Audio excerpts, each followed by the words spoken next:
அப்போஸ்தலர் நடபடிகள் 2ஆம் அதிகாரம், பிரைஸ் காட், 38வது வசனத்தை ஒருவர் வாசிக்கலாம். அப்போஸ்தலர் நடபடிகள்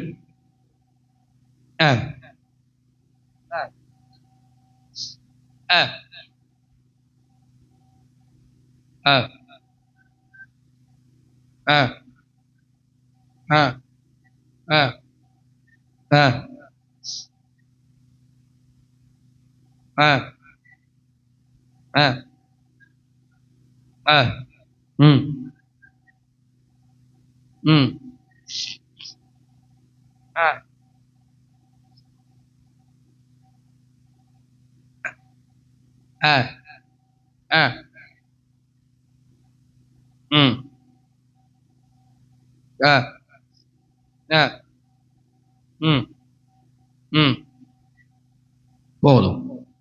நாம் 38 இருந்து கர்த்தருக்கு ஸ்தோத்திரம் 42 வரைக்கும் வேதாகமத்திலிருந்து ஒரு ஆழமான ஒரு சத்தியத்தை நாம் வாசித்தோம்.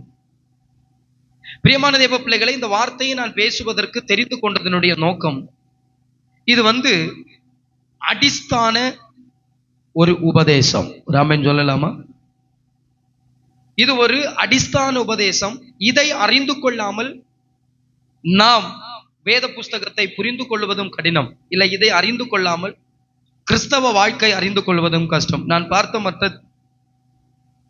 பார்த்த மட்டில் அநேகம் பேருக்கு இந்த அடிப்படை சத்தியம் கூட நிறைய பேருக்கு என்ன செய்ய மாட்டேங்குது, தெரியாம இருக்கு.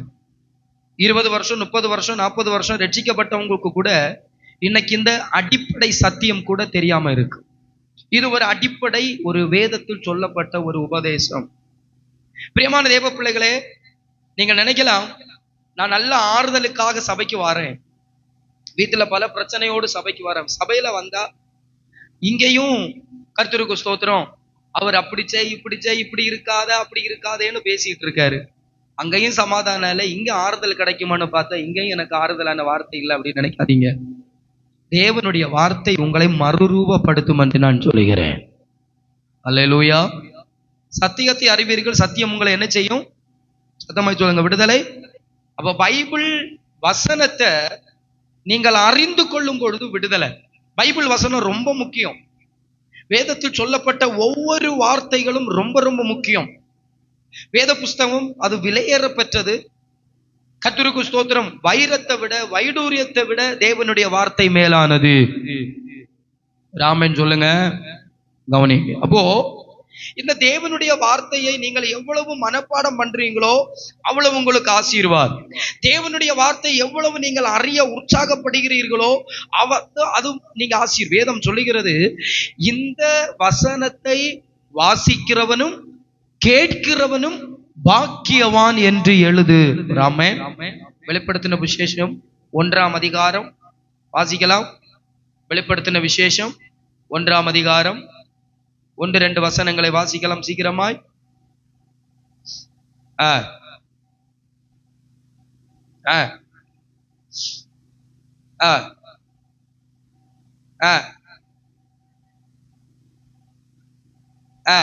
மூன்றாவது வசனம் வாசிங்க. இந்த தீர்க்க தரிசன வசனங்களை வாசிக்கிறவனும் கேட்கிறவர்களும் பாக்கியவான்கள். எப்படி இருக்கிறது?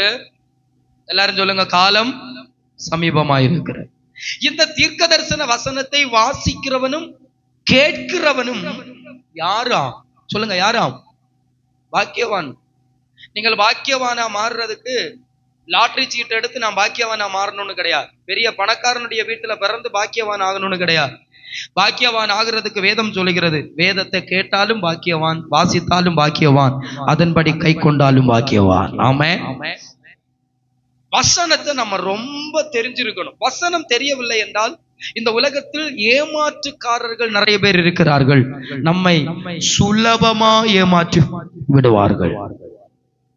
வசனத்தை நம்ம ஆழமா அறியாது விட்டால், வசனத்தை வைத்து நம்மிடத்தில் பேசி, அப்ப நம்ம பார்க்கும்போது வசனம் தானே பேசுனாங்க, உண்மைதான் போல அப்படின்னு சொல்லி. ஆகையினால நீங்கள் வசனத்தை எவ்வளவு அறிகிறீர்களோ அவ்வளவு நீங்கள் பாக்கியவான்களாய் மாறிக்கொண்டிருப்பீர்கள். இது ஒரு அடிஸ்தான ஒரு சபைக்கு தேவையான ஒரு உபதேசம். நீங்க எல்லாரும் அறிந்து கொள்ள வேண்டும் பிரியமானவர்களே. இங்கே பேதுரு பிரசங்கம் செய்து கொண்டிருக்கும் பொழுது ஜனங்கள் கேட்ட கேள்வி, நாங்கள் என்ன செய்ய வேண்டும்? எதற்கு? ரட்சிக்கப்படுவதற்கு நாங்கள் என்ன செய்ய வேண்டும் என்று கேட்டார்கள். கேட்கும் பொழுது அப்போஸ்தலனாயிருக்கிற பேதுரு அவர்களை பார்த்து இப்படியாக சொன்னார். கர்த்தருக்கு ஸ்தோத்திரம். பேதுரு அவர்களை நோக்கி, நீங்கள் மனம் திரும்பி பாவ மன்னிப்பு கண்டு என்ன செய்யுங்கள்? ஞானஸ்நானம் பெற்று. என்ன கவனியுங்கள், நீங்கள் மனம் திரும்பி இருக்கிறீங்களா? நீங்க எல்லாம் இருக்கிறீங்களா? எல்லாரும் என்னதான் பார்க்கணும். Praise God. தலைய கீழே போட்டு, பெண்களுக்கு ரொம்ப வசதி, இந்த ஷால் கிடக்கிறதுனால ஷாலை இப்படி போட்டா தூங்குதா, பைபிள் படிக்குதுனான்னு கூட என்ன செய்திருக்கு கஷ்டமா இருக்கு. அதனால ஷாலெல்லாம் இப்படி போட்டு தூங்குறதுக்காக அல்ல ஆலயம். 2 கண்ணையும் திறந்து வசனத்தை கூர்மை என்ன செய்யணும்? கவனிக்கணும். சத்தத்துயராமே சத்தமரல்லேலூயா. பேதுருவை பார்த்து கேட்ட போது பேதுரு சொன்னா, நீங்கள் மனம் திரும்பி அப்படின்னு சொல்றார். மனம் திரும்பி ஒவ்வொருவரும் பாவ மன்னிப்பு கண்டு ஞானஸ்நானம். இப்பொழுது நான் பாவ மன்னிப்பு கண்டு ஞானஸ்நானத்தை விட்டு மனம் திரும்பி என்கிற வார்த்தைக்கு நேராய் கடந்து வந்து இந்த ஒவ்வொரு வார்த்தைகளையும் இனி வருகிற ஒவ்வொரு நாட்களும் உங்களோடு பேசுவதற்கு நான் வாஞ்சிக்கிறேன். என் கர்த்தர் பெரிய காரியங்களை செய்வாராக. இது ஒரு மனிதனும், ஒரு தேவ பிள்ளை, சின்ன பிள்ளைகள் எல்லாரும் அறிந்து கொள்ள வேண்டிய ஒரு தேவ சத்தியம். ரட்சிக்கப்பட நாங்கள் என்ன செய்ய வேண்டும் என்ற கேள்விக்கு பதில் மனம் திரும்ப வேண்டும். என்ன செய்ய வேண்டும்? மனம் திரும்ப வேண்டும். மனம் திரும்ப வேண்டும் என்று சொல்லும் போது நமக்குள் ஒரு கேள்வி வரும், ஏன் மனம் திரும்ப வேண்டும் அப்படின்னு இருக்கும்ல. ஏன் மனம் திரும்ப வேண்டும்? இல்ல எதற்காக மனம் திரும்ப வேண்டும் அப்படின்னு ஒரு கேள்வி வந்தால் நீங்கள் வேத புஸ்தகத்தில் எடுத்து வாசிக்கலாம். மத்தேயு 3ஆம் அதிகாரம் 23வது வசனத்தை ஒருவர் வாசிக்கலாம். மத்தேயு 3. கர்த்தருக்கு ஸ்தோத்திரம். 2வது வசனத்தை வாசிங்க. மத்தேயு 3. மனம் திரும்புங்கள். ஏன் மனம் திரும்ப வேண்டும் என்று கேட்டால் அதுக்கு பதில் இப்படி இருக்கிறது, பரலோக ராஜ்யம் சமீபமாயிருக்கிறது. ஹலோ பிள்ளைகள், ஒரு ஆமென் சொல்லலாம். அல்லேலூயா. உனக்கு பைபிள் இல்லையா? உனக்கு பைபிள் இல்லையா? வீட்டுல இல்லையா? வீட்டுல இருக்கு. Price God. ஆமென் சொல்லுவோம். ஆமென். ஏன் மனம் திரும்ப வேண்டும் என்ற கேள்விக்கு பதில் வேதம் சொல்லுகிறது, பரலோக ராஜ்யம் என்னவாயிருக்கிறது? சமீபத்தில் இருக்கிறது. பரலோக ராஜ்யம் சமீபத்தில் இருக்கிறதுனால நீங்கள் மனம் திரும்ப வேண்டும். அப்படின்னா என்ன அர்த்தம் தெரியுமா? ஒரு மனிதன் பரலோக ராஜ்யத்தில் போக வேண்டும் என்றால் அவன் மனம் திரும்ப வேண்டும் என்று வேதம் சொல்லுகிறது. மனம் திரும்பாமல் எந்த மனிதனும் பரலோக ராஜ்யத்தில் பிரவேசிப்பது இல்லை. மனம் திரும்பாமல் எந்த மனிதனும் பரலோக ராஜ்யத்தில் போய் சேருவது இல்லை. யாருக்கு கர்த்தர் பரலோக ராஜ்யத்தை வைத்திருக்கிறார் என்று வேதம் சொல்லுகிறது என்றால், மனம் திரும்புகிறவர்களுக்கு தேவன் வைத்திருக்கிற ராஜ்யம் தான் பரலோக ராஜ்யம்.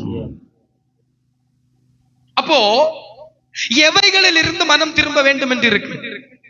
நான் சொல்றது உங்களுக்கு புரியுதா? எவைகளில் இருந்து நாம் மனம் திரும்ப வேண்டும்? மனம் திரும்ப வேண்டும். எதற்காய் மனம் திரும்ப வேண்டும் என்றால், பரலோக ராஜ்யத்தில் போவதற்கு மனம் திரும்ப வேண்டும். அப்படியானால் எவைகளில் இருந்து நாம் மனம் திரும்ப வேண்டும் என்று வேதம் நமக்கு சொல்லித் தருகிறது என்று ஒரு சில பிரைஸ் காட் வார்த்தைகளை நாம் வேகமாக வாசித்து தேவனுடைய நாமத்தை நாம் மகிமைப்படுத்துவோமாக. அதற்கு முன்பதாய் பரலோக ராஜ்யத்திற்கான ஒரு சில வேத வாசியங்களை வாசிக்கும் பொழுது பரலோக ராஜ்யம் என்ன என்பதை நாம் அறிந்து கொள்ள முடியும். வாசிக்கலாம். மத்தேயு எழுதின சுவிசேஷம் 18ஆம் அதிகாரம் 23வது வசனத்தை சத்தத்தை உயர்த்தி ஒருவர் வாசிக்கலாம்.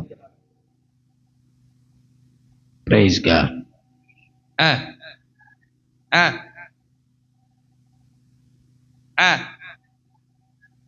பரலோக ராஜ்யம் கணக்கு பார்க்கப்படுகிற யாருக்கு ஒப்பா இருக்கிறதா? ராஜாவுக்கு ஒப்பா இருக்கிறது. Praise God.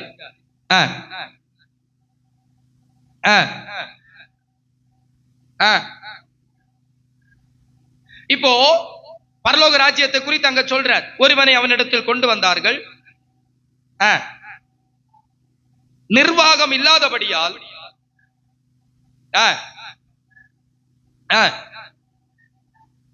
விற்று கட்டளையிட்டா.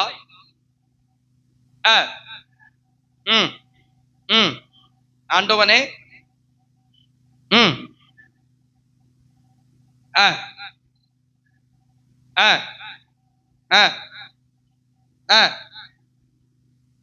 பாருங்க, மன்னிப்படைகிறவர்களுக்கு கொடுக்கப்படுகிற ராஜ்யம் என்ன ராஜ்யம்? சொல்லுங்க, வாயை திறங்க. பரலோக ராஜ்யம். மனம் திரும்ப வேண்டும். மனம் திரும்பணும்னா எவைகளிலிருந்து மனம் திரும்பணும் நான் பேசுறேன். பாவங்கள் மன்னிக்கப்படுகிறவனுக்கு கொடுக்கப்படுகிற ராஜ்யம் பரலோக ராஜ்யம். அல்லேலூயா. யோவான் எழுதின சுவிசேஷம் 18ஆம் அதிகாரம் 36வது வசனம். யோவான் எழுதின சுவிசேஷம் 18:36 வாசிக்கலாம் சீக்கிரமாய்.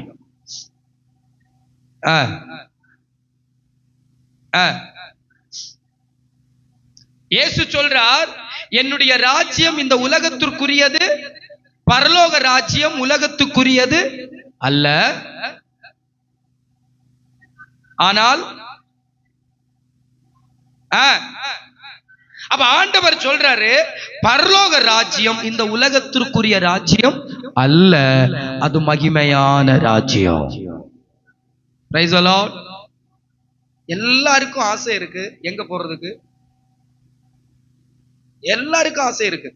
சின்ன குழந்தை கூட கேட்டா சொல்லும், எங்க போகணும்? எனக்கு பரலோகத்துல போகணும். நீ பரலோகத்துல போகணும்னா எப்படி போகணும்னு பைபிள் இருக்கு, பாத்துக்கோ. எல்லாருக்கும் தேவனுடைய ராஜ்யத்தை தேவன் கொடுக்க விரும்பல. எல்லாரும் வாங்க தேவனுடைய ராஜ்யத்துக்கு வாங்க, அப்படி எல்லாம் கிடையாது. பரலோக ராஜ்யத்தை தேவன் யார் யாருக்கெல்லாம் கொடுப்பார், யார் யார் அதை சுதந்திரமாக்கி கொள்வார்கள். ரட்சிக்கப்பட்டு ஞானஸ்நானம் எடுத்து வாழ்ந்து கொண்டிருக்கிற நாம் பரலோகத்துக்கு போவேனா அப்படின்னு கேட்டா பைபிள் சொல்லுது, ரட்சிக்கப்பட்டவனே நீதிமானே ரட்சிக்கப்படுவதற்கு எப்படி இருக்கிறது, அரிதா இருக்கிறது என்றால் துன்மார்க்கனுடைய நிலைமை எப்படியா இருக்குமோ?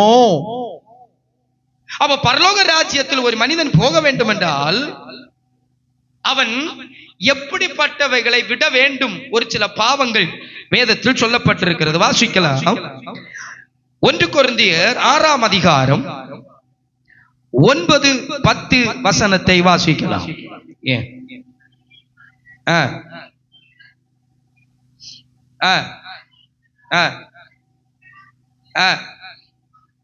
யாரெல்லாம் போக மாட்டாங்க? ஒண்ணு கூட வாசி.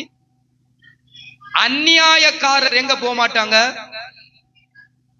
அப்ப எதுல இருந்து மனம் திரும்பணும்னு பைபிள் சொல்லுது? சொல்லுங்க, எதுல இருந்து மனம் திரும்பணும்? அநியாயத்திலிருந்து மனம் திரும்பணும். அநியாயக்காரர் போக மாட்டாங்க. அடுத்து,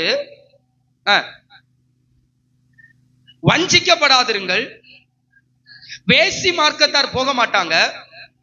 விக்கிரக ஆராதனைக்காரர் பரலோக ராஜ்யத்துல போக மாட்டாங்க. விபச்சாரக்காரர் பரலோக ராஜ்யத்துல போக மாட்டாங்க. சுய புணர்ச்சிக்காரர், சுயாதீனக்காரர், கர்த்தருக்கு ஸ்தோத்திரம், இவர்கள் தேவனுடைய ராஜ்யத்தில் போக மாட்டாங்க. ஆண் புணர்ச்சிக்காரர், திருடன், பொருளாசைக்காரன், வெறியர், உதாசீனப்படுத்துறவங்க, கொள்ளைக்காரர்கள் தேவனுடைய ராஜ்யத்தை சுதந்தரிப்பது இல்லை. யாரெல்லாம் போக மாட்டாங்க? விபச்சாரக்காரர் போக மாட்டான். அநியாயம் பண்றவன் போக மாட்டான். இன்னைக்கு அநியாயம் பண்றவனுக்கெல்லாம் உலகத்துல பெரிய ஸ்தானம் கொடுத்து வச்சிருக்கு உலகம். அநியாயம் பண்றவனுக்கெல்லாம் கர்த்தருக்கு ஸ்தோத்திரம், இவர்கள் நினைக்கிறது என்ன? 4 பாட்டு பாடி மெழுகுதிரி ஏத்தினா பரலோகத்துல போலாம் என்று நினைக்கிறார்கள். 4 பாட்டு பாடினாலும், 1000 பேர் உனக்கு முன்ன கும்பசரிச்சாலும், 1000 பேர் உனக்கு நின்று 30 நாள் 40 நாள் பாட்டு பாடினாலும், என்னை கேட்கிற தெய்வ பிள்ளையே, அநியாயக்காரர் பரலோக ராஜ்யத்தில் போவது இல்லை என்றால் போவது இல்லை. அல்லேலூயா. பணத்தை கொடுத்து, பிரைஸ் காட், பணத்தை ஏமாத்தி, மனுஷனை ஏமாத்தி, கூட இருந்தவனை ஏமாத்தி, அட்டூழியம் செய்து, எல்லா பாவத்திற்கு உடன்பட்டு, எல்லா காரியங்களுக்கு சிக்குண்டு, அநியாயம் பண்ணி மோசமா நடக்கிறவனுக்கு தெய்வ ராஜ்யத்தை கொடுப்பான் என்று வேதம் சொல்லல. வேதம் சொல்லுகிறது அநியாயக்காரியன் பரலோக ராஜ்யத்துக்கு வெளியில தான் நிக்க வேண்டும். நம்ம என்ன நினைக்கிறோம்? 4 பாட்டு பாடி 10 பேர் கூடி இருந்து டெய்லி மெழுகுதிரி போட்டு பாட்டு பாடி பாடி பாடி ஏத்தினா அவர் பரலோக ராஜ்யத்துல சுதந்திரவாளி ஆகும். என்னை கேட்கிற தெய்வ பிள்ளையே, நானா இருந்தாலும் நீங்களா இருந்தாலும் தேவனுடைய ராஜ்யத்தில் போக வேண்டும் என்றால் வேதம் சொல்லுகிறது அநியாயத்தை விட்டு நான் விலக வேண்டும். எத்தனை பேர் ஆமென் சொல்ல முடியும்? கரங்களை ஏற்றி ஆமென் சொல்லலாமே. அடுத்து வேதம் சொல்லுகிறது வேசித்தனம், விபச்சாரக்காரர், விக்கிரக ஆராதனைக்காரர், பொருளாசைக்காரர், சுய புணர்ச்சிக்காரர், ஆண் புணர்ச்சிக்காரர் யாவரும் பரலோக ராஜ்யத்தில் போக மாட்டாங்க. இன்னைக்கு உலகம் பிரைஸ் காட் ஆணும் ஆணும் திருமணம் செய்யலாம், பெண்ணும் திருமணம் செய்யலாம் என்று சட்டத்தை போட்டு உலகம் கொண்டாடுது. என்னை கேட்கிற தெய்வ பிள்ளைகளே, ஆண் புணர்ச்சிக்காரர் நிச்சயமாய் பரலோக ராஜ்யத்தில் பிரவேசிப்பதில்லை. அதே போல் பெண் புணர்ச்சிக்காரர்களும் பரலோக ராஜ்யத்தில் பிரவேசிப்பது இல்லை. நீ எதுல இருந்து மனம் திரும்பணும்? அநியாயத்தில் இருந்து மனம் திரும்பணும். எதிலிருந்து மனம் திரும்பணும்? வேசி மார்க்கத்தில் இருந்து மனம் திரும்பணும். எதிலிருந்து மனம் திரும்பணும்? விபச்சாரத்தில் இருந்து நீ வெளியில வரணும். எதிலிருந்து மனம் திரும்பணும்னா விக்கிரக ஆராதனையை விட்டு நீ மனம் திரும்ப வேண்டும். ஆமென். இன்னைக்கு நம்ம அவைகளை பிடிச்சிட்டு இருக்கிறோம். விக்கிரக ஆராதனையை இன்னைக்கு நம்ம பிடிச்சிட்டு இருக்கிறோம். சத்தியத்தை அறிந்தும் அந்த சத்தியத்தை உறுதியா நம்மளால நம்ப முடியல. கிறிஸ்தவ உண்மையான ஏசப்பா பிள்ளைகளுடைய வாழ்க்கை என்னன்னு சொன்னா, நீ எதை விசுவாசித்தாயோ விசுவாசத்தில் உறுதியா இருப்பதுதான் தேவன் விரும்புகிறார். கவனிங்க, விசுவாசத்தில் உறுதியா இருக்கிறது தேவன் விரும்புகிறார். தேவன் இதுதான் உபதேசம், இவைகள் தான் காரியங்கள் என்று நீ அறிந்து கொண்டால் அந்த அந்த அந்த உபதேசத்தில் உறுதியாயிர, அந்த விசுவாசத்தில் உறுதியாயிர. விக்கிரகத்திற்கு கனம் கொடுக்காதீர்கள். தேவனுக்கு கொடுக்கிற கனத்தை எப்படி ஒரு விக்கிரகத்துக்கு கொடுக்க முடியும்? தேவனை போல் ஒரு மனிதனை ஆக்கலாமா? ஆக்க முடியாதே. தேவனை போல் ஒரு கல்லை ஆக்க முடியுமோ? ஆக்க முடியாது. காரணம், ஆண்டவர் சொல்றார், வானம் அவருடைய சிங்காசனம், பூமி அவருடைய பாதபடி.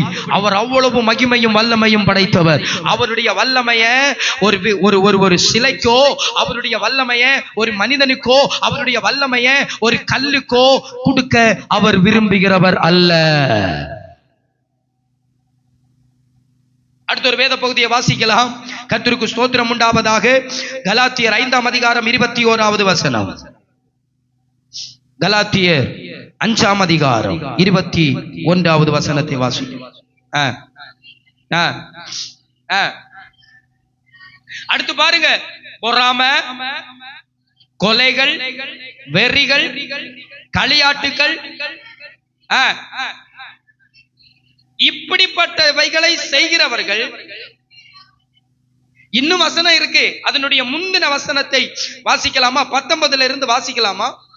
மாம்சத்தின் கிரியைகள் வெளியரங்கமா இருக்கின்றன. இங்கேயும் பவுல் சொல்றார், அவைகள் யாவன. கவனிங்க, அவைகள் யாவன? 1 விபச்சாரம், வேசித்தனம், அசுத்தம், காம விகாரம். ஹலோ, ராமன் சொல்லலாமே? சத்தத்தை உயர்த்தி அல்லேலூயா. பரலோக ராஜ்யத்துல யாரெல்லாம் போக மாட்டாங்கன்னு இருக்கு. அப்ப இவங்க எல்லாம் போக மாட்டாங்கன்னா இதனுடைய அர்த்தம் என்ன? இவைகளிலிருந்து நானும் நீங்களும் மனம் திரும்ப வேண்டும் என்பதுதான் வேதம் சொல்லுகிறது. Praise God. அசுத்தம், காம விகாரம். இன்னைக்கு பிசாசானவன் இந்த பொல்லாத ஒரு ஆவியினால தேசத்தை நிரப்பி கொண்டிருக்கிறது. இந்த ஒரு ஆவி பயங்கரமாய் பரவி கொண்டிருக்கிறது. என்னை கேட்கிற தெய்வ பிள்ளையே, வேதம் சொல்லுகிறது இவைகளிலிருந்து நீ மனம் திரும்ப வேண்டும். அடுத்து விக்கிரக ஆராதனை, பில்லி சூனியம், பகைகள், விரோதங்கள். கவனிங்க, பரலோக ராஜ்யத்துல போக விரும்புறீங்களாக்கும்? நான் பரலோக ராஜ்யத்துல போகணும்னு நினைக்கிறீங்களா? நான் பரலோக ராஜ்யத்துல போகணும்னு விரும்பினா உங்களுக்குள்ள இருக்க கூடாதது பில்லி சூனியம் இருக்கக்கூடாது. பில்லி சூனியம், மந்திரவாதம், அடுத்தவனுக்கு விரோதமா மந்திரவாதம் பண்றது. கர்த்தர் உன் குடும்பத்தை தொலைச்சிருவ. ஒரு ஆமென் சொல்லலாமே? எத்தனை பேர் ஆமென் சொல்றீங்க? பில்லி சூனியத்துக்கு கூட்டு நிக்க கூடாது. குடும்பத்தை சிதறடிச்சிடுவார் ஆண்டவர். யாராகிலும் வந்து எதாகிலும் பேசின உடனே சரி நானும் சப்போர்ட் பண்றேன்னு சொல்லி கர்த்தருக்கு ஸ்தோத்திரம் நிக்காத. பைபிள் சொல்லுது பில்லி சூனியம் பாவம். பில்லி சூனியமோ மந்திரவாதமோ ஒரு குடும்பத்துக்கு விரோதமா நீ செஞ்சா அதை நீதான் அனுமதிக்க வேண்டும். ஒருவேளை செய்யப்பட்ட நீ யாருக்கு விரோதமாக செஞ்சியோ அவன் போய் ஜெபத்துல உட்கார்ந்து இருந்து தேவ சமூகத்துல விடுதலையாக்கப்பட்டா அந்த ஆவி திருப்பி உன் குடும்பத்துல வரும். உன் குடும்பம் சிதறடிக்கப்படும். உன் குடும்பம் நிலை நிக்க முடியாது. நீ எத்தனை ஜெபிச்சாலும் துதிச்சாலும் அது ரொம்ப கஷ்டம். அதனால பில்லி சூனியம் பாவம். பில்லி சூனியம் பண்றவங்க தேவனுடைய ராஜ்யத்தில் பிரவேசிக்க மாட்டார்கள். உங்க கூட இருக்கிறவங்க அப்படிப்பட்டவங்க இருந்தா நினைச்சுக்கொள்ள, இவன் போக மாட்டானா போக மாட்டான். பைபிள் சொல்லுது பில்லி சூனியம் பண்றவங்க பரலோக ராஜ்யத்தில் போக மாட்டார்கள். காம விகாரம் உள்ளவர்கள் பரலோக ராஜ்யத்தில் போக மாட்டார்கள். அசுத்தம் உள்ளவர்கள் பரலோக ராஜ்யத்தில் போக மாட்டாங்க. அசுத்தம்னா என்ன? சுத்தம் இல்லாதவங்க. கர்த்தருக்கு ஸ்தோத்திரம். மீனா மினிக்கி என்ன மினிக்கி? மீனா மினிக்கி மினிக்கிட்டு நடக்கிறது. கர்த்தருக்கு ஸ்தோத்திரம். அசுத்தம். வீடு சுத்தமா இருக்கணும். அசுத்தமா இருக்கிறவங்க பரலோக ராஜ்யத்துல போகவே மாட்டார்கள். அடுத்து பாருங்க, அடுத்த பைபிள் சொல்லுது பாருங்க, அடுத்த வசனம். இல்லமா பகைகள் உங்களுக்கு என்ன இருக்க கூடாது? பகைகள். பகை இருக்க கூடாது. நமக்கு இருக்கிறதே அதானே. அன்னைக்கு அவன் எனக்கு இப்படி செஞ்சான், அதனால நீ என்ன பண்ண போற? நீ கிறிஸ்துவின் கருத்துல உன் கையில ஒப்பு கொடுத்துட்டு சைலண்டா இருந்துக்கோ. ராமன் சொல்லலாமே, என் கர்த்தர் பெரிய காரியம் செய்வார். பகை வேண்டாம் மக்களே, பகை வைக்காதீர்கள். திருநெல்வேலியில இடப்பட்ட காலத்தில் ஒரு கொலை நடந்தது. கர்த்தருக்கு ஸ்தோத்திரம். கேட்டா பண்டு நடந்த ஒரு தகப்பனை, அவனுடைய தகப்பனுடைய கையோ என்னமோ வெட்டி இருக்கான் போல, அத மனசுக்குள்ள வச்சுட்டு கூட தான் நடந்திருக்கிறான். 30 வருஷம் கூட தான் நடந்திருக்கிறான். பல வருஷங்கள் தாண்டி அதற்கு பகரம் தீர்க்கிற காலம். என கேட்கிற தெய்வ பிள்ளையே, கிறிஸ்தவர்கள் தேவ பிள்ளைகள் பகையில இருந்து மனம் திரும்ப வேண்டும். இருக்கிறீங்களா? ஒரு வார்த்தை யாராவது சொன்னா அதை பகைக்க கூடாது. ஆசீர்வாதமா நீ இருந்துக்கோ, கர்த்தர் உன்னை ஆசீர்வதிப்பா. விரோதம் வைக்காதீர்கள். பகை விரோதம் வைக்க கூடாது. இந்த பகை விரோதம் வைக்கிறதுனால வருகிற ஒரு ஒரு ஒரு ஒரு காரியத்தை உங்களுக்கு நான் வெளிப்படுத்துகிறேன். எடுத்து வாசிக்கலாம். Praise God. பகை விரோதங்கள் வைக்கிறதுனால என்ன சம்பவிக்கும் என்பதை உங்களுக்கு சொல்றேன். ஏசாயா 1ஆம் அதிகாரம். ஏசாயா தீர்க்க தரிசன புஸ்தகம் 1ஆம் அதிகாரம். கர்த்தருக்கு ஸ்தோத்திரம். இவர்கள் தேவனை பகைக்கிறதுனால, தேவனை இவர்கள் பகைத்ததுனால இவர்களுக்கு நடந்த ஒரு வியாதி. 1ஆம் அதிகாரம் 5ஆம் வசனத்தில் இருந்து வாசிக்கலாமே.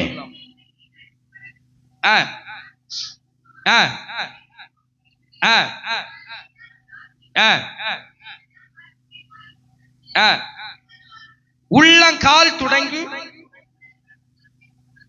பகை என்கிற விஷயம் ரொம்ப மோசம். தேவனை பகைக்கிறது, தேவனை விரோதிக்கிறது கஷ்டம். உச்சந்தலை முதல் உள்ளங்கால் வரைக்கும் என்ன இல்லை? சுகம் இல்லை. என் இருதயம் எல்லாம் வீக்கமா இருக்கிறது. கர்த்தருக்கு ஸ்தோத்திரம். பைபிள் சொல்லுது பாருங்க, தேவனுடைய கோபம் வரும். பகையும் விரோதம் வைக்காதீர்கள். ஒரு மனிதனுக்கு விரோதமாய் வைக்கிற பகை அது தேவனுக்கு விரோதமாக வைக்கிற பகையா இருக்கும். யார் நமக்கு என்ன வேணாலும் பண்ணிட்டு போட்டோம், நான் கிறிஸ்துவை அறிந்தபடியினால் கிறிஸ்துவின் நிமித்தம் அவனை ஆசீர்வதிக்க கடமைப்பட்டிருக்கிறேன். ராமன் சொல்லலாமே, நான் அவனை ஆசீர்வதிக்கிறபடியினால் எனக்கு நன்மையும் அவனுக்கு தீமையும் அறிவித்துக் கொள்ளுகிறான். புரிஞ்சுக்கோங்க. அதனால குடும்ப பகை, சகோதர பகை, பக்கத்து வீட்டு பகை, இந்த பகையெல்லாம் நமக்கு இருக்கக்கூடாது. இந்த விரோதம் எல்லாம் நமக்கு இருக்கக்கூடாது. விரோதத்தை நம்முடைய வாழ்க்கையில ஒருபோது இருக்கக்கூடாது. யாரையும் நம்ம விரோதிக்க கூடாது. ஏன்னா நாம் பரலோக ராஜ்யத்திற்கு போக வேண்டியவர்கள். பகைக்கிறவர்களும் விரோதிக்கிறவர்களும் தேவனுடைய ராஜ்யத்தில் பிரவேசிப்பதில்லை என்று வேதம் சொல்லுகிறது. எத்தனை பேர் ஆமென் சொல்ல முடியும்? கஷ்டமா இருக்குல்ல? உன் வீட்டுல இருக்கிறவன பார்க்கிற சகோதரனை நேசிக்க முடியாத நீ காணாத தெய்வத்தை எப்படி நேசிப்பாய்? பார்க்கிறவன் சகோதரனை நேசிக்க முடியாத நீ எப்படி பார்க்காத தெய்வத்தை நேசிப்பாய்? எப்படி அன்பு செலுத்த முடியும்? ஒரே மனுஷனை மட்டும் நேசிச்சிட்டு இருக்கிறதுனால உனக்கு என்ன பிரயோஜனம் கிடைக்கிறது? உன்னை நேசிப்பது போல பிறனையும் நேசின்னு பைபிள் சொல்லுது. பழைய ஏற்பாட்டு காலத்துல உன்னை ஒருத்தன் எதிர்த்தா அவனை நீ எதிர்த்துக்கோ. உன் கண்ணை ஒருத்தன் பிடுங்குனா அவன் கண்ணை பிடுங்கு. உன் கையை வெட்டுனா அவன் கையை வெட்டு. உன் காலை வெட்டுனா அவன் காலை நீ வெட்டு. பல்லுக்கு பல், கண்ணுக்கு கண். பழைய ஏற்பாட்டு காலத்துல உன்னை ஒருத்தர் எதிர்த்தானா போ யுத்தம் செய். உன்னை ஒருத்தர் விரோதமா வந்தானா அவனை நிர்மூலம் பண்ணு. பழைய ஏற்பாட்டு காலத்துல. ஆனா புதிய ஏற்பாட்டு காலத்தில் அப்படி அல்ல. உன் சத்துருக்களையும் நேசி என்று ஆண்டவர் சொல்லுகிறார். ஒரு ஆமென் சொல்லலாமே. புதிய ஏற்பாட்டு காலத்துல உன்னை நேசிப்பது போல பிறனையும் நேசி என்று ஆண்டவர் சொல்றார். அந்த பிறன் என்று சொல்லப்பட்ட வார்த்தைக்குள் எல்லாம் வருகிறது. பகைக்கிறவனும் வர்றான், விரோதிக்கிறவனும் வர்றான். என்னை கேட்கிற தெய்வ பிள்ளையே, ஆண்டவர் இந்த காலை நேரத்தில் சபையோடு பேசுகிறார். பரலோக ராஜ்யத்துல நீ போணுமா, பகையும் விரோதம் வச்சுக்காத. அது உன்னை தேவனுடைய ராஜ்யத்திற்கு நடத்தவே நடத்தாது. அல்லேலூயா. உங்களுக்கு யார் மேலேயாவது பகை இருக்குன்னா, உங்களுக்கு யார் மேலாவது விரோதம் இருக்குன்னா, உங்களுக்கு யார் மேலாவது கசப்பு இருக்குன்னா, இந்த ஆராதனை முடிஞ்சு போகும்போது ஆண்டவரே, எனக்கு துரோகம் செஞ்சவங்களை, என்ன அழிக்க நினைச்சவங்களை, என் குடும்பத்தை கேவலப்படுத்தின எல்லாரையும் கிறிஸ்துவின் நிமித்தம் நான் மன்னிக்கிறேன்னு ஒப்பரவாக்கி கடந்து சொல்லோ, கர்த்தர் பெரிய காரியத்தை ஒரு வாழ்க்கையிலே செய்து நிறைவேற்றுவார். ஆமென் சொல்லலாமே. சத்தம் அல்லேலூயா. பகைகள், இன்னைக்கு பகை எவ்வளவு பெரிய பிரச்சனையா இருக்கு தெரியுமா? ஒரு சின்ன காரியத்துக்கு பகைக்கிறது. அந்த ஒரு சின்ன காரியம் அப்படியே வளர்ந்து வளர்ந்து வளர்ந்து வளர்ந்து ஒரு சின்ன கருப்பு, ஒரு வெள்ளை சட்டையில ஒரு சின்ன கருப்பு, அது அப்படியே பெருசாய் பெருசாய் பெருசாய் பெருசாய் பெரிய கருப்பா பெரிய வட்டமா வர்ற ஒண்ணு நினைச்சு பாருங்க. பகையும் விரோதம் அப்படிதான். சின்னதுல இருந்து ஆரம்பிக்கிறது, அது அப்படியே வளர்ந்து வளர்ந்து வளர்ந்து வளர்ந்து வளர்ந்து ஆவிக்குரிய வாழ்க்கையை கெடுத்து விடும். மக்களே, தயவு செஞ்சு நமக்கு அது வேண்டவே வேண்டாம். இன்னைக்கு கர்த்தர் சமூகத்தில் விட்டு விடுங்கள். கர்த்தர் உங்களுக்காக யுத்தம் செய்வார். ராமன் சொல்லலாமே. அடுத்து வாசிங்க, வாசிமா. இல்லு சூனியம், பகைகள், விரோதங்கள் இல்லையோ, எடுக்கலையோ? கலாத்தியர் 5ஆம் அதிகாரம் மாத்திட்டீங்களா? வைராக்கியங்கள். அடுத்து என்னது? கோபம். கோபப்படுறது பாவமா? நீங்க சொல்லுங்க, கோபப்படுறது பாவமா? இல்ல. கோபப்பட்டாலும் நீங்கள் என்ன செய்யக்கூடாது? பாவம் செய்யக்கூடாது. கோபப்படுறது பாவம் கிடையாது. இப்ப ஒரு பிள்ளை தப்பு பண்ணுச்சு, அப்ப ஐயோ பைபிள் சொல்லுது கோபப்படக்கூடாதுன்னு. அப்ப நமக்கு கோபம் வந்தா அப்படி அல்ல. பைபிள் சொல்லுது பிள்ளை ஆண்டான் தப்பு செஞ்சா பிள்ளை ஆண்டவனை பெரும்பால என்ன செய்யணும்? இங்க இருக்கிற எத்தனை பெற்றோர் பெரும்பால பிள்ளைகள் அடிக்கிறீங்க? ஹலோ, எத்தனை பிள்ளைகள் பெரும்பால பிள்ளைகள் அடிக்கிறீங்க? உங்க பிள்ளைங்க தப்பு செஞ்சா பெரும்பால ஒண்ணு என்ன செய்யணும்? பாலூட்டி வளர்த்த கிளி தெரியுமா? தான் இன்னைக்கு பிள்ளைகளை அடிக்கிறதுக்கு தகப்பனும் தாயும் பயப்படுகிறார்கள். சின்ன வயசுல உன் பிள்ளைகளை நீ அடிச்சு வளர்த்து அது வளர்ச்சி அடையும் போது உன் பிள்ளைங்க உனக்கு நல்ல பேரை எடுத்து தரும். எத்தனை பேர் ஆமென் சொல்றீங்க? அடிச்சு வளர்த்தாததுனாலதான் பிரச்சனை. தலைக்கு மேல வளர்ந்தாச்சு, அடிக்க முடியல. சின்ன வயசுல நீ 2 தட்டு கொடுத்து 2 அடி கொடுத்து பிடிச்சு உட்கார வச்சுன்னா நாங்க அந்த பாட்டுக்கு இருந்திருக்கோம். கோபப்படுறது பாவம் இல்ல, ஆனா அந்த கோபம் பாவமா மாறக்கூடாதுன்னு தான் பைபிள் சொல்லுது. அந்த கோபத்தினால வீண் வார்த்தைகள் வரக்கூடாது. அந்த கோபத்தினால உன் வாழ்க்கையில கெட்ட வார்த்தைகளோ ஒண்ணும் வரக்கூடாது. நீ கோபப்படு. ராமன் சொல்லலாமே. சத்தத்தை உயர்த்தி அல்லேலூயா. இயேசு தேவாலயத்தில் கோபப்பட்டார். வார் சாட்டவார் எடுத்தார், எல்லாரையும் அடிச்சு வரட்டினார். தேவனுடைய ஆலயத்தை எப்படி அசுத்தமாக்கலாம்? கோபம் வந்ததுனால அவர் செஞ்சார். என்ன கேட்கிற தெய்வ பிள்ளையே, அதனால கோபம் பாவம் அல்ல, ஆனா அந்த கோபத்தை வச்சு பகை உருவாக்கி வைராக்கியத்தை உருவாக்கி நடக்கிறது பாவம் என்று சொல்லுகிறேன். கரங்களை உயர்த்திராமே. அடுத்து என்னது? சண்டைகள். சொல்லுங்க பாப்பா, என்னது? சண்டை. சண்டைக்காரியோட வீட்டுல வாசமா இருக்கிறத காட்டிலும் தனியா எங்க போய் இருக்கிறது நல்லதுன்னு பைபிள் சொல்லுது. இருக்கிறீங்களா நீங்க எல்லாரும்? கரங்குடியோ ராமன் சொல்லலாமே. சண்டைக்காரியரோட வீட்டுல இருக்கிறத காட்டில் எங்க போலாமா? எங்க போலாமா? தனியா வீட்டுல போலாம். சில சகோதரங்கள் சில நேரத்துல தனியா போறதுக்கு காரணம் என்ன தெரியுமா? தப்பா நினைக்காதீங்க. சில சகோதரிகள் எப்படி இருக்காங்க, வீட்டுல ஏறின உடனே சண்டை, அந்த சண்டை தீராது. கர்த்தருக்கு ஸ்தோத்திரம். அது அப்படியே தொடர்ந்து நூலு போல இழுத்துட்டு போடுறது. அப்போ என்ன ஆகும்? பைபிள் சொல்லுது, சண்டைக்காரியோட வீட்டுல இருக்கிறத காட்டில தனியா போய் வாசமா இருக்கிறது ரொம்ப நல்லது. கர்த்தருக்கு ஸ்தோத்திரம் உண்டாகும். என்ன கேட்கிற பிரியமான தேவ பிள்ளைகளை, சண்டை பண்ணுகிறவர்கள் தேவனுடைய ராஜ்யத்தில் போக மாட்டாங்க. அடுத்து பிரிவினைகள். என்ன யாரு நீங்க எல்லாம் இருக்கிறீங்களா இல்லையா? சத்தமோர் அல்லேலூயா சொல்லுங்க. பிரிவினை, பிரிவினை. சபைக்குள்ள பிரிவினை இருக்கக்கூடாது. அங்க ஒரு கோஷ்டி, இங்க ஒரு கோஷ்டி, அவங்களுக்கு 10 பேர், இவங்களுக்கு 10 பேர், அவருக்கு சப்போர்ட், இவருக்கு சப்போர்ட் இல்ல. நாம் எல்லாரும் ஒரு அப்பனுடைய பிள்ளைகள். எத்தனை பேர் ஆமென் சொல்றீங்க? நமக்கு ஒரே ஒரு அப்பன் தான், ஆண்டவராய் இருக்கிற இயேசு கிறிஸ்து. பிரிவினை இருக்கக்கூடாது. அவன் எல்லாம் சரியா? பிரிவினை, பிரிவினை பாவம். மார்க்க பேதங்கள், மார்க்க பேதங்கள். இவனுடைய பேச்சு அவன் கேட்க மாட்டான், இவன் பேச்சு அவன் கேட்க மாட்டான். அவர் சொல்றது இவங்க கேட்கறது இல்லை, இவங்க சொல்றது அவர் கேட்கறது இல்ல. கொஞ்சம் விட்டு கொடுக்கும் மனப்பான்மை கிடையாது. அங்கேயே மார்க்க பேதங்கள் பேச்சுல. அங்க இது இது இது இது வேண்டாம். மார்க்க பேதம் பண்றவன் தேவனுடைய ராஜ்யத்தில் போக மாட்டான். அடுத்து பொறாமை.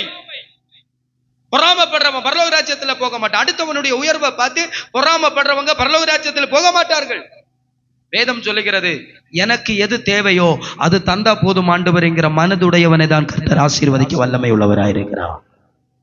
எத்தனை பேர் ஆமென் சொல்ல முடியும்? பொறாமப்படாத. அடுத்து கொலைகள், வெறிகள், களியாட்டுகள் முதலானவைகளே. இப்படிப்பட்டவைகளை செய்கிறவர்கள் எங்க போக மாட்டாங்க? எங்க போக மாட்டாங்க? தேவனுடைய ராஜ்யத்தில் போக மாட்டார்கள். பைபிள் எவ்வளவு தெள்ள திருத்தமா விக்கிரக ஆராதனை பாவம் என்று சொல்லி இருக்கும் பொழுது பாத்தீங்களா, இன்னைக்கு அந்த விக்கிரக ஆராதனையை சாத்தான் மேன்மைப்படுத்தி வச்சிருக்கிறான். இன்னைக்கு அவைகளுக்கு சார்ந்த காரியங்களை எடுத்து வச்சு உதாரணம் பேசிக் கொண்டிருக்கிறான். விக்கிரக ஆராதனை பாவம் என்று வேதம் ஆதி யாத்திராகமம் 20ஆம் அதிகாரம் 3-6 வசனங்களில் சொல், என்னை அன்றி வேற உனக்கு தேவர்கள் உண்டாயிருக்க வேண்டாம்.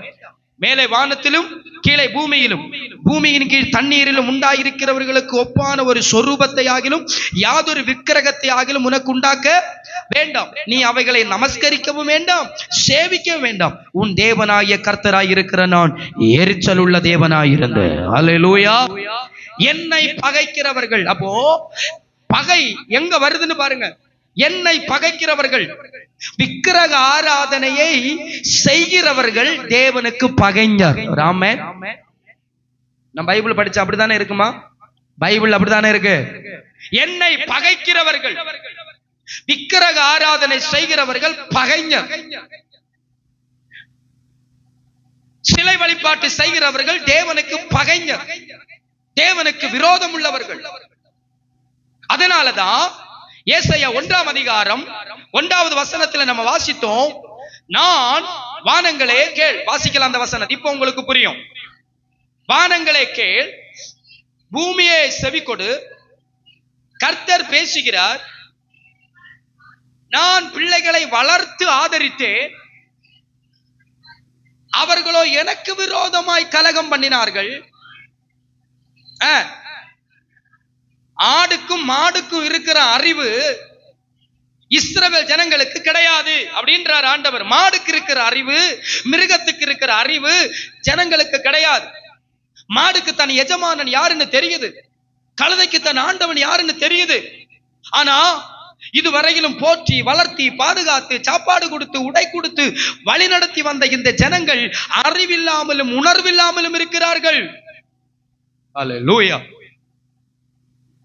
அறிவு இன்னும் வரல, இன்னும் அறிவு இன்னும் வரல. காரணம், அவர்கள் என்னை விட்டு பின்வாங்கி போனார்கள். எங்க போனாங்க?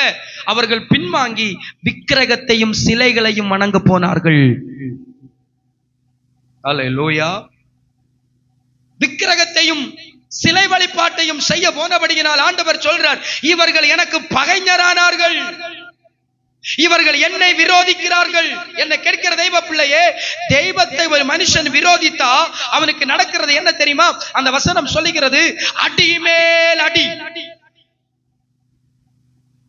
தெய்வத்தை ஒரு மனுஷன் விரோதித்தா, தெய்வத்தை ஒரு மனுஷன் பகைச்சா அடியின் மேல் அடி என்று பைபிள் சொல்லுது. இருக்கிறீங்களா இல்லையா?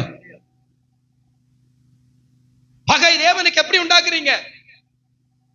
விக்கிரகத்தை வீட்டுல வச்சிருந்தா பாவம், சிலை வீட்டுல இருந்த பாவம்.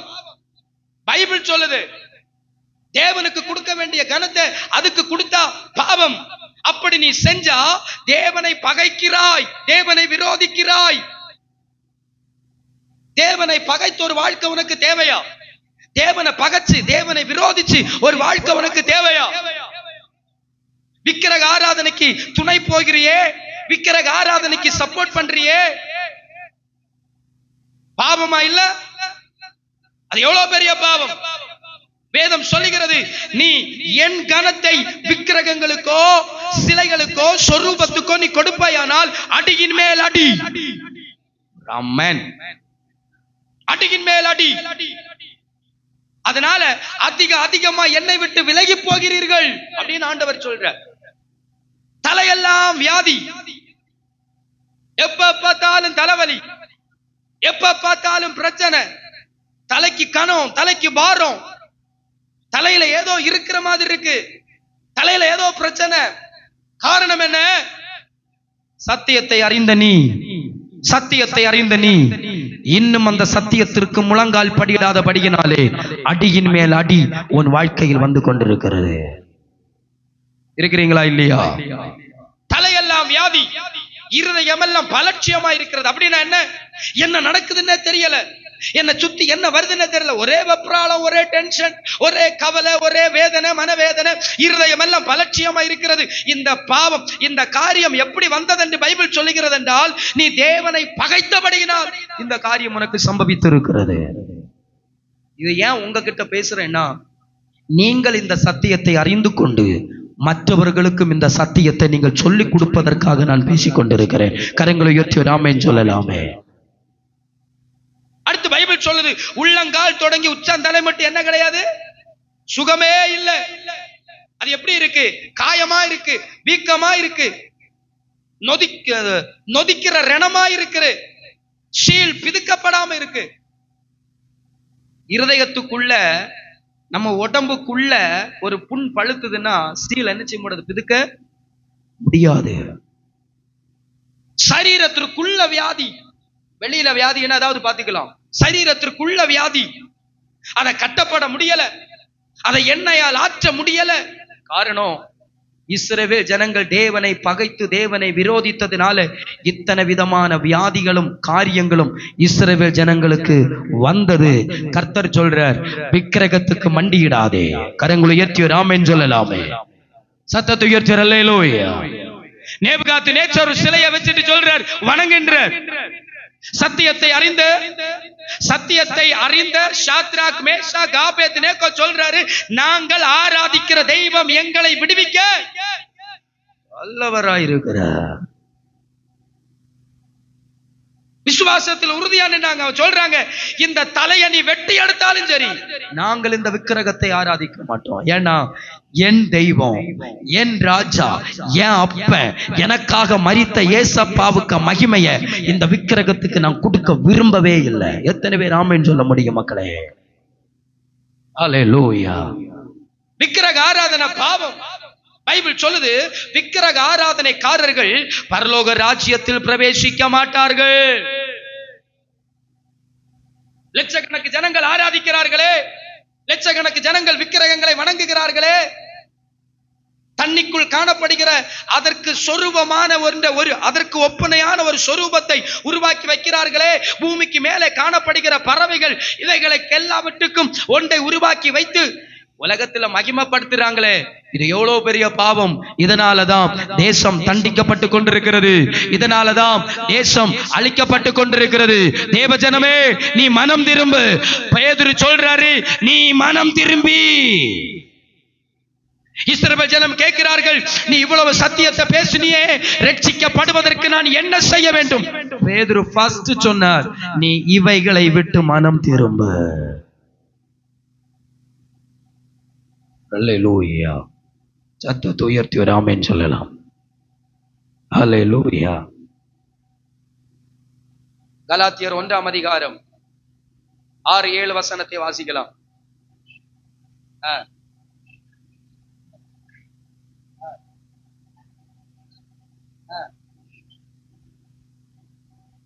உங்களை கிறிஸ்துவின் கிருபையினாலே அழைத்தவரை நீங்கள் இவ்வளவு சீக்கிரமாய் விட்டு,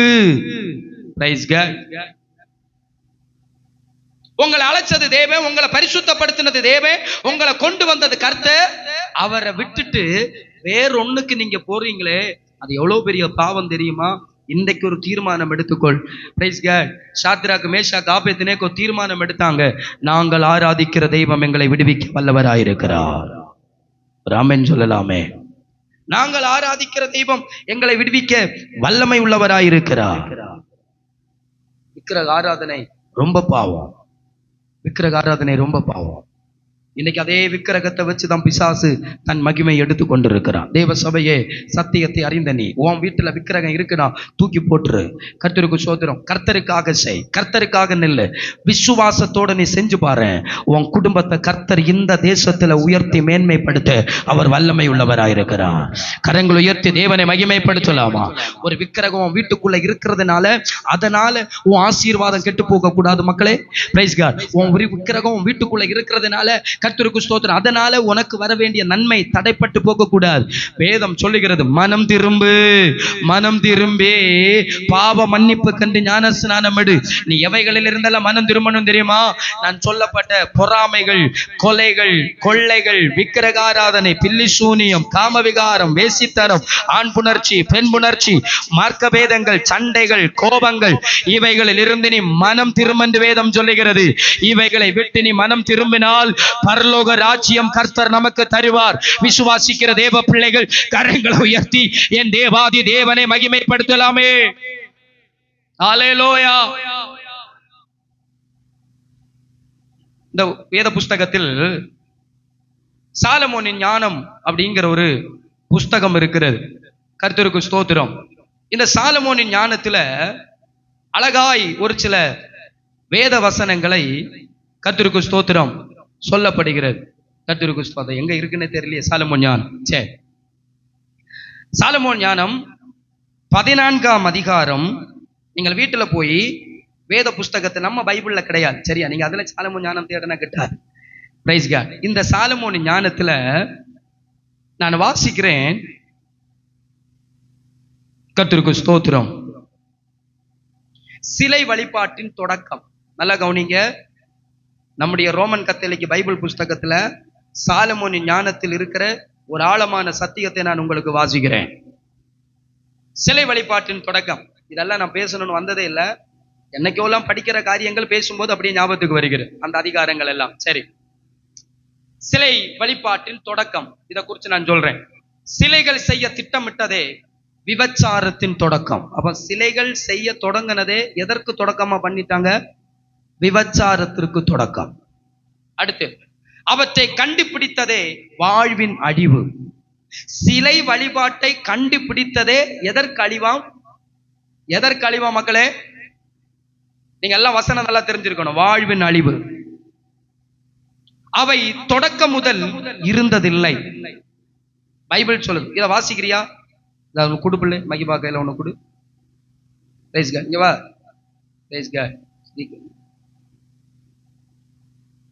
நான் இதை வாசிக்க சொல்லு. சிலை வழிபாட்டின் தொடக்கம் கொண்டு கொடு.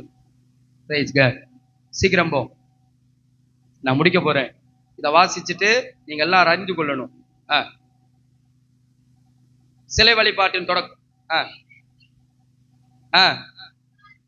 விபச்சாரத்தின் தொடக்கம். அந்த சிலையை கண்டுபிடிச்சதுதான் மனுஷனுடைய வாழ்க்கைக்கு என்னவாய் வந்தது? சத்தமா சொல்லுங்க. அழிவு. அடுத்து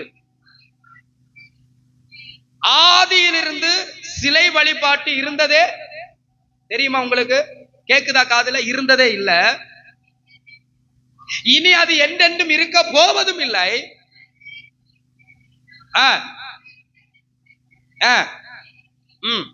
அப்போ இந்த சிலை வழிபாட்டு எப்படி வந்துச்சு? மனுஷனுடைய பெருமையினாலதான் இந்த சிலை வழிபாட்டு என்னது வந்தது. மனுஷனுடைய பெருமையினாலதான் வந்துச்சே ஒழிய கடவுள் நியமிச்சு வந்தது அல்ல. எத்தனை பேர் ஆமென் சொல்ல முடியும்? இந்த சிலை வழிபாட்டை கடவுள் நியமிச்சது அல்ல. விக்கிரக ஆராதனை தெய்வம் ஏற்படுத்தினது அல்ல. இது மனுஷன் பெருமையினால் உண்டாக்குனது என்று பைபிள் சொல்லுது. அடுத்து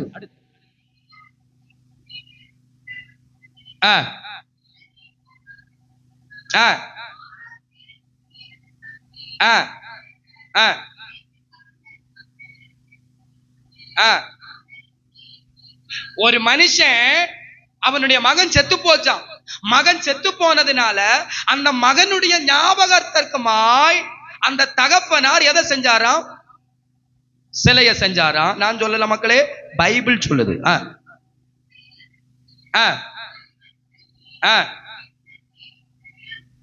பாத்தீங்களா? முன்பு இறந்த மனித பிறவியை பின்பு எப்படியா கொண்டாடினார்களாம்? ரோமன் கத்தோலிக்காரங்க எவ்வளவு அழகா பயங்கரமா, ரோமன் கத்தோலிக்க லுத்துரனா இருக்கட்டும், கர்த்தருக்கு ஸ்தோத்திரம், என்ன சபையா இருக்கட்டும், யாரா இருக்கட்டும், இல்ல விக்கிரக ஆராதனை செய்கிற உலகத்தில் இருக்கிற எந்த மனுஷனா இருக்கட்டும், கர்த்தருக்கு ஸ்தோத்திரம், யாரா இருக்கட்டும், நான் பைபிள் வாசல்ல தைரியமா பேசுறேன். லைவ் போகுது, போட்டோம், கவலையே இல்லை, சத்தியம் தானே பேசுறேன். பைபிள் சொல்லுது, ஒரு மனுஷன் செத்து போனவனுடைய சரியா அவனுக்கு ஒப்பாக ஒரு சிலையை வச்சுட்டு அத ஒரு ஒரு பார்வைக்காக ஞாபகத்தனமா வச்சது. பின் காலங்களில் அது என்னவாய் மாற்றப்பட்டதாம்? தேவதூதர்களாய் மாற்றப்பட்டார்கள் அப்படின்னு பைபிள் அழகா சொல்லுது. என் கண்ணும் காணல, என் காதும் கேட்கல, ஏன் இந்த சத்தியம் எல்லாம் யாருக்கும் கேட்கல? ஏன் இந்த சத்தியத்தை மூடி மறைக்கிறாங்க? பைபிள் தானே சொல்லுது. அடுத்த வாசிமா.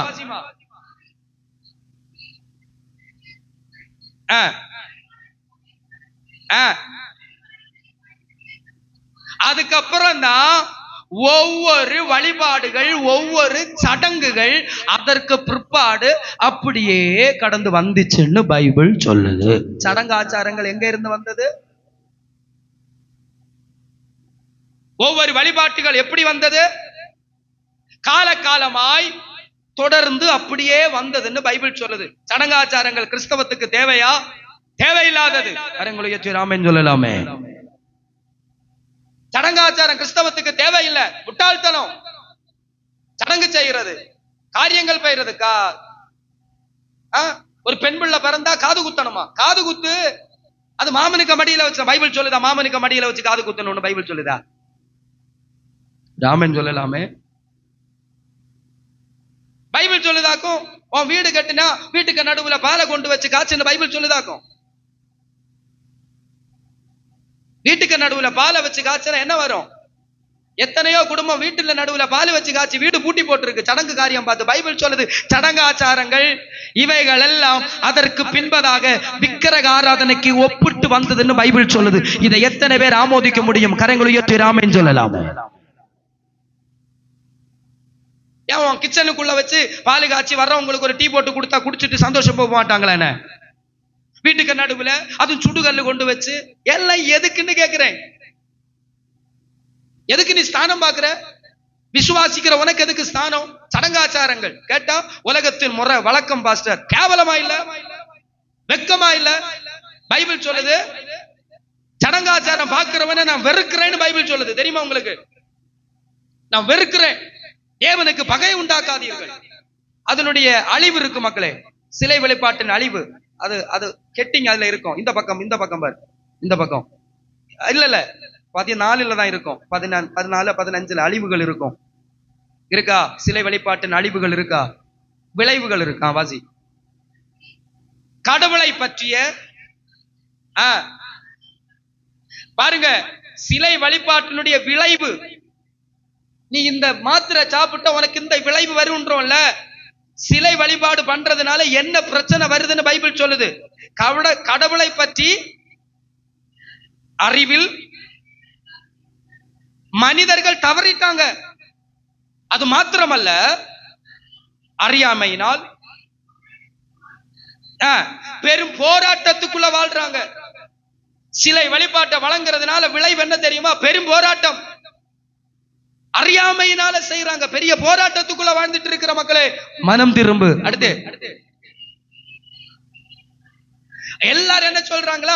இதுதான் எனக்கு அமைதி, இதுதான் எனக்கு பாதுகாப்பு, இதுதான் என்ன வழி நடத்துறது, இதுலதான் எனக்கு சமாதானம் கிடைக்குது, இதுலதான். பைபிள் சொல்லுது பாருங்க, விக்கிரக ஆராதனையினால மனுஷன் சொல்றான், இதுலதான் எனக்கு சமாதானம் கிடைக்குது பாஸ்டர், பிரதர், எனக்கு இதுலதான் சந்தோஷம் கிடைக்குது. வாசிமா, புகுமுக வீட்டுமுக புகுமுக சடங்குகள் என்ன? வீடு பிரதிஷ்டை, பாலுகாய்ப்பு, கல்யாண காரியம், என்னென்ன நல்ல நல்ல காரியங்கள் புகுமுகு சடங்குகளில்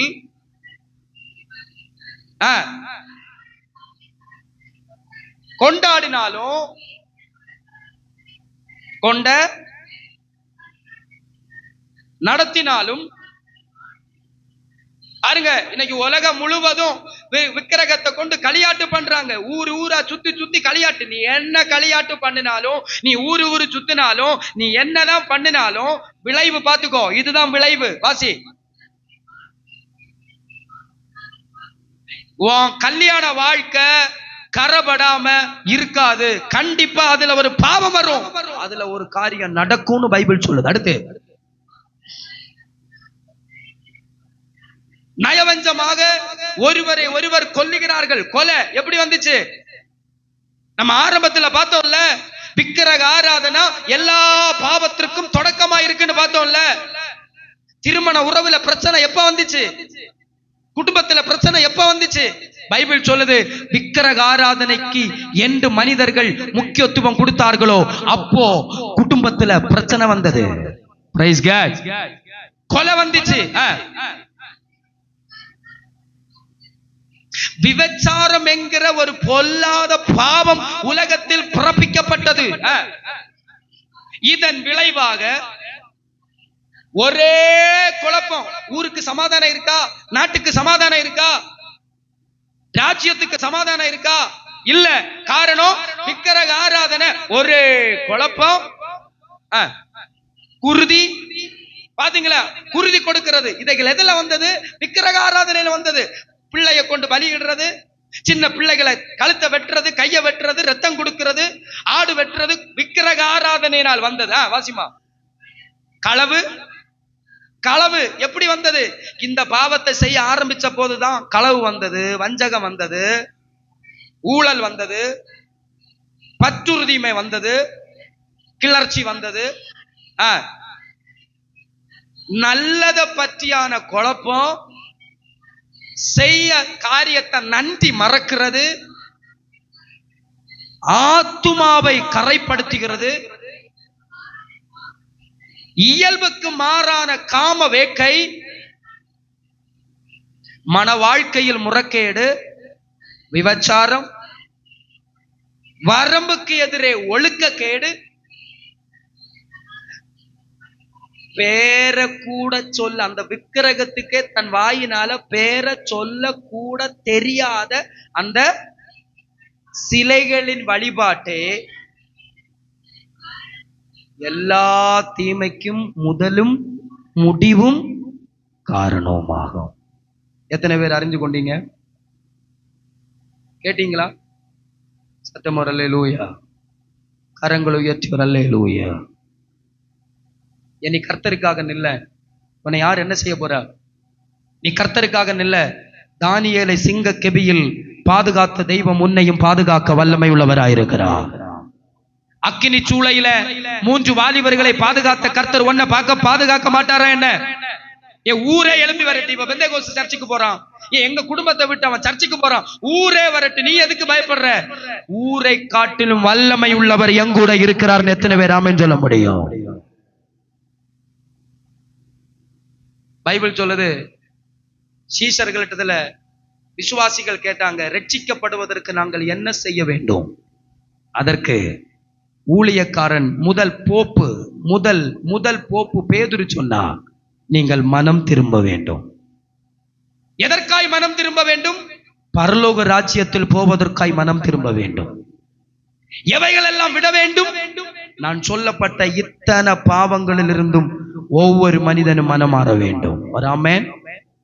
சத்தம் ஒரு அல்லேலூயா. பகை, விரோதம், கொள்ளை, கொலை, காமவேக்கை, காமவிகாரம், கர்த்தருக்கு விரோதங்கள், கோபங்கள், சண்டைகள், மார்க்கபேதங்கள், பொறாமைகள், கர்த்தருக்கு ஸ்தோத்திரம், விக்கிரக ஆராதனைகள், இவைகள் எல்லாவற்றிலிருந்து நாம் மனம் திரும்ப வேண்டும் என்று வேதம் சொல்லுகிறது. இவைகளிலிருந்து மனம் திரும்பினவன் தான் எது எடுக்கணும்னு பைபிள் சொல்லுது? இப்ப சொல்லுங்க. பாவ மன்னிப்புக்கென்று ஞான ஸ்நானம் எடுக்கணும்.